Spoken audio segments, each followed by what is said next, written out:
خدا باپ اور بیٹے روح القدس کے نام میں آمین۔ ہمارے لیے آج کی تلاوت رسولوں کے اعمال اس کے 28ویں باب کی 16ویں آیت سے 20ویں آیت تک اور پھر 30ویں سے 31ویں آیت تک تلاوت سماعت فرمائیں۔ جب ہم روما میں پہنچے تو پولوس کو اجازت ہوئی کہ اپنے نگران سپاہی کے ساتھ اکیلا رہے، اور 3 دن کے بعد اس نے یہودیوں کے رئیسوں کو بلوایا، اور جب وہ اکٹھے ہوئے تو ان سے یوں مخاطب ہوا کہ اے مردو بھائیو، میں نے امت کے یا آبائی رسوم کے خلاف کچھ نہیں کیا، تو بھی یروشلم سے قید ہو کر رومیوں کے ہاتھ حوالے کیا گیا ہوں۔ انہوں نے میری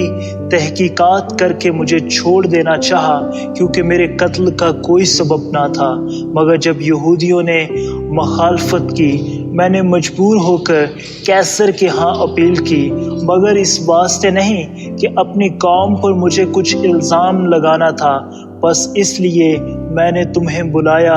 کہ تم سے ملوں اور گفتگو کروں، کیونکہ اسرائیل کی امید کے سبب سے میں اس زنجیر سے بندھا ہوا ہوں۔ اور پولوس پورے 2 برس اپنے کرائے کے گھر میں رہا اور ان سب سے ملتا رہا جو اس کے پاس آتے تھے، اور کمال دلیری سے بغیر روک ٹوک کیے خدا کی بادشاہی کی منادی کرتا، اور خداوند یسوع مسیح سے متعلقہ باتوں کی تعلیم دیتا رہا۔ کلام اقدس کے پڑھے اور سنے جانے پر خدا کی برکت ہو۔